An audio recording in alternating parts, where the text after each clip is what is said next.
Jumpa lagi dengan saya Bangun Sitohang. Saya senang sekali untuk bisa kita untuk saling sharing informasi kepada Bapak Ibu dimanapun berada. Kali ini saya ingin bicara tentang etika. Kebetulan saya fokus juga untuk etika di dalam jenjang pendidikan saya. Etika itu adalah bagaimana mengatur sepatutnya kepantasan dari seorang terhadap lingkungan di mana berada. Itu konkretnya etika untuk supaya kita dipahami oleh siapapun kita. Karena begini, kalau misalkan dokter gigi, ya tentu dia bicara tentang masalah gigi gitu.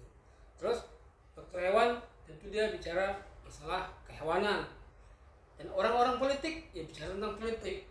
Etikanya dia harus berpijak kepada apa yang menyangkut regulasi politik, apa yang menyangkut dengan habitat hewan, dan apa yang menyangkut tentang subjek atau objek yang dia pahami.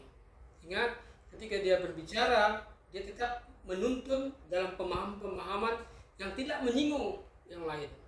Nah, kalau kita lihat perkembangan dalam dinamika kehidupan bermasyarakat, etika itu harus dijunjung.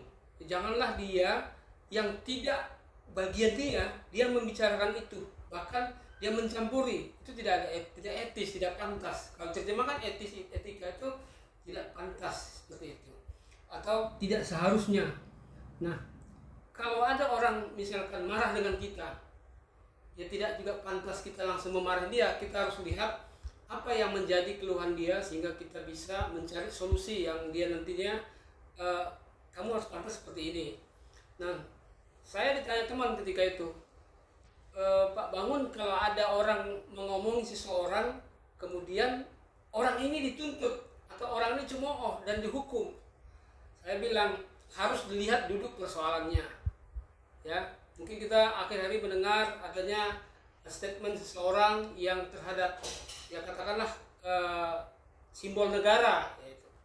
Nah, kalau yang bicara itu yang dia lebih tahu tentang kehidupan berbangsa dan bernegara, dan kalau yang berbicara itu orang yang capable dalam keilmuannya, baik dari hukum, baik dari segi sosial, mungkin pantas.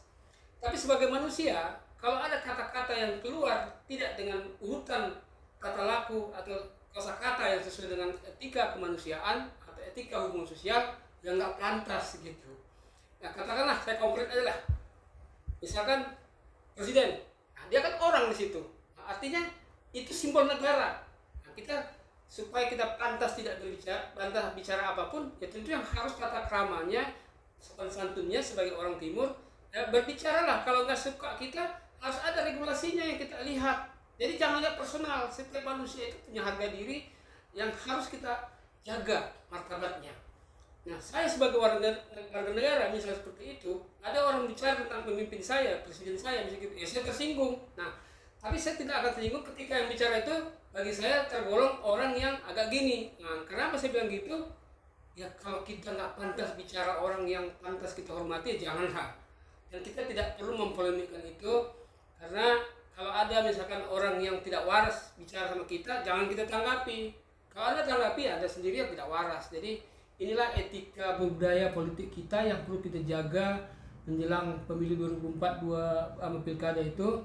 Kita harus mau membangun diri di kedewasaan berpolitik. Jadi tidak perlu kita ciptakan hal-hal yang gemuruh. Kalaupun ada yang orang yang tidak pantas mengucapkan, ya tidak usah tanggapi lah, anggap saja dia tidak punya, ya mungkin backgroundnya lah, artinya apalagi ya kalau dia, mohon maaf ini, dia tidak sekolah, tidak lulus gitu, kira-kira seperti itu, untuk apa kita tanggapi gitu. Jadi saya fair aja, saya objektif selalu melihat sesuatu itu, yang kita tidak perlu emosi, duduk persoalannya apa, jadi ajak saya diskusi gitu. Tapi membuang waktu kalau membahas hal-hal yang tidak pantas kita bahas, capek. Biar saja, ibaratnya ada pepatah kita selalu, anjing menggonggong kapilah berlalu. Ya sudah sajalah, mungkin orang belum dewasa atau buku yang dia baca terbatas gitu. Jadi kalau kelihatan kok orang bicara itu kelihatan apa yang dia baca, apa yang ada di sini dan situ. Segala sesuatu yang dari unsur kebencian, ketidakpuasan, tidak akan ada hasil yang maksimal gitu. Jadi, dan kalau orang itu bicara, lihat dia bacanya buku